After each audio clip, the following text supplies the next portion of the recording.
my name is Helene and today I'm going to talk about the books I read in the first part of September. I know this wrap-up is a little bit late. We are already some days past the midpoint of September, but that's because the middle of September was not a weekend and I normally film during the weekends. So there you have it, but I hope that you are still interested to see what I have read and what I think of those books. I do have some phenomenal books to talk about, and I also have some mellow books, so let's just get cracking. The first book is a book I read on my Kindle, and that is The Long Walk by Stephen King. What I like about Stephen King is that he has the best and creepiest ideas. I mean, he drags you in through his synopsis, and that's also what happened with this book. This one is about a group of boys who have to walk and walk for miles and miles, and if they stop walking, they will be shot. And that's all I knew before I picked it up, and I was very intrigued. So I eventually read it. I used to be quite a fan of Stephen King because of his brilliant ideas, but when reading this book, it's been some years since I last read a book by him, and when I read this one, I realized that while he is a very good storyteller, he's not the best writer. What I mean by that is that he doesn't spend too much time on writing beautiful prose. So if you like reading books with beautiful writing, then you shouldn't go to Stephen King and his books, because that's not what you're going to get. But he is phenomenal at writing creepy stories, and this one was definitely creepy. I will say the first third of the book was so creepy, and it gave me what I needed. It gave me the feeling of being anxious, and I didn't know what was going on, but I really liked reading it. But then it continued, and the book kind of lost its creepiness, which is understandable because Stephen King has to keep the plot going, even though it's basically just the same thing happening, that these boys have to walk. So I do get that it's hard to write this kind of book, but that's his job, and I felt like it became a little bit too dragging towards the middle. And also I did have some problems with the ending, which was, in my opinion, a little bit too plain, a little bit too non-telling. It didn't give me the satisfaction that I needed. So while I really liked the idea and the creepiness, I ended up giving this book 3 stars out of 5. Next, I read a review book, and that is Tell the Wolves I'm Home by Carol Rivka Brunt. This one came out in Denmark in September, and I'm so happy I read it because it was so good. I love this book. If you have read To Kill a Mockingbird by Harper Lee, this book is kind of like that one, because it deals with a main character who is a child of 13, and we hear the story through her perspective. So the tone of voice is obviously kind of childish, kind of naive, but I loved it. I love those kinds of stories because they hide so much between the lines, and you have to be aware as a reader. You have to read between the lines and really, in that way, understand what is going on. This one in particular is about a main character called June, whose very good friend, her uncle, suffers from AIDS.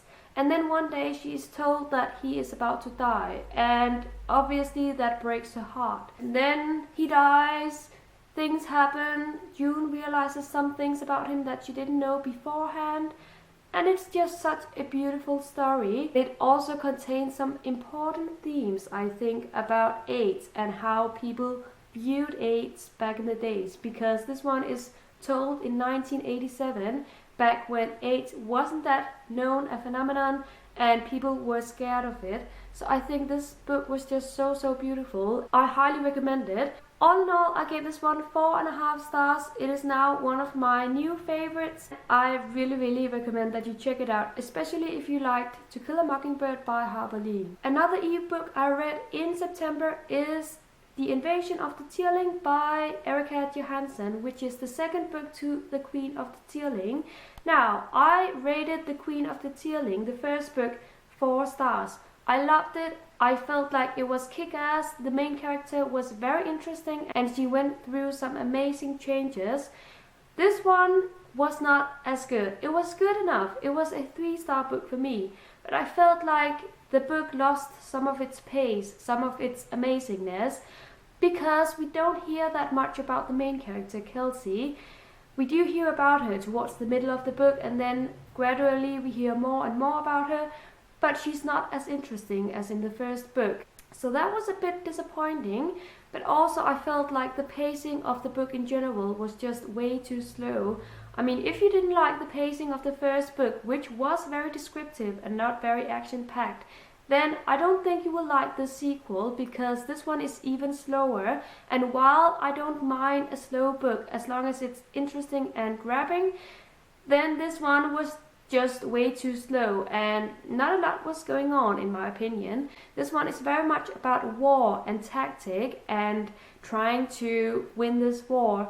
And I'm not the biggest fan of those kinds of books, so maybe that's also one of the reasons I didn't enjoy it that much, but I still gave it 3 stars. I also managed to pick up a classic in September so far, and that is Howard's End by E.M. Forster.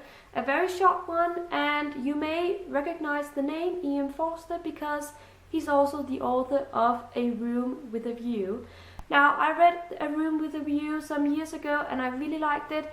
This one was interesting as well, but it's very different and I didn't like it as much as A Room with a View. I know you're not supposed to compare, but it's hard not to when you read books by the same author. This one is about 2 sisters and their lives, basically. And it's a lot of fun. It's written in quite a humorous tone, but it also deals with some serious subjects, such as death and overcoming obstacles.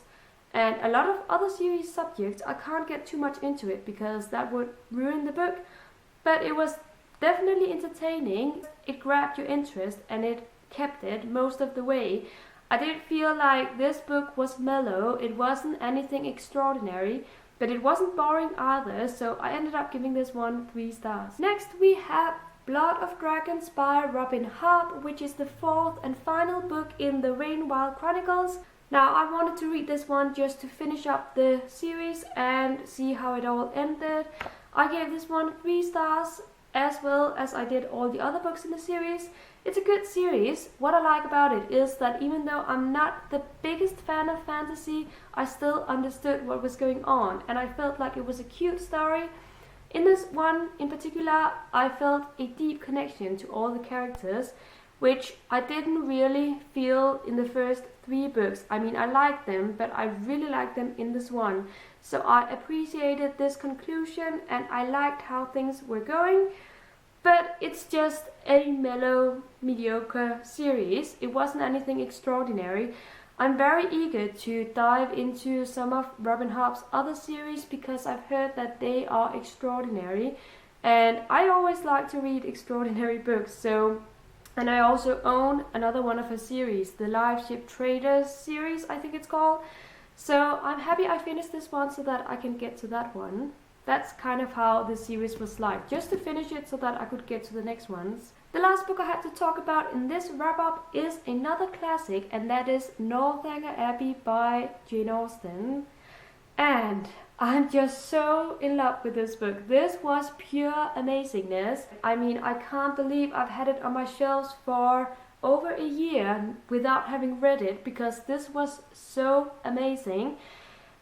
Yeah, now, I will say I was a little bit surprised in the beginning because I was told that this was a Victorian Gothic novel, and I didn't get that feeling during the first half of the book, which is like the first 100 pages. It's about 200 pages, and I was disappointed. I was waiting, I was eager, and it just wasn't coming. But what I read in those first 100 pages was still amazing. Jane Austen is a master at, or is she a mistress? I don't know, but she's just very good at writing satire, and she does so as well in this one. In this one, she kind of writes about society and society's view on reading novels, which was not a good thing back in the days. You were supposed to read non-fiction, not fiction, because that was not a good thing. That was not wise and intelligent. And she tries to confront that in this book while writing a story about Catherine, our protagonist. Catherine is a simple and plain girl who is 17 years old, and one day she is being offered to go to Bath and meet some new characters, some new friends, make some acquaintances. And she does so, and later on she is being transported to Northanger Abbey, and that's where the creepy things start, which I loved, by the way. When I started reading, I noticed that there was a note from the author in which Jane Austen says that this book was actually purchased from the publisher, but it wasn't until 13 years later that it was actually published, and during those 13 years things had changed in society, so she kind of apologized for writing these critique points because they didn't really correspond to the time when it was actually published. And I was intrigued. I didn't really understand what was going on, but then I started reading and I understood.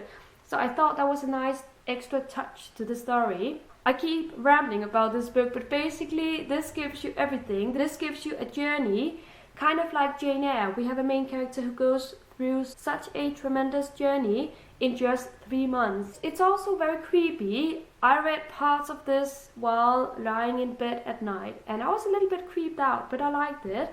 And it's just pure perfection. Jane Austen exaggerates her characters. She makes them obnoxious, insufferable, and I just love it. She makes me smile, and her writing just makes me happy. So obviously I gave this book 5 stars. It is now my favorite book by Jane Austen so far. And that is it for this wrap up. I hope you enjoyed it. I will of course be back by the end of the month with my second part of the wrap up. Thank you so much for watching and have a great day everyone. Bye bye.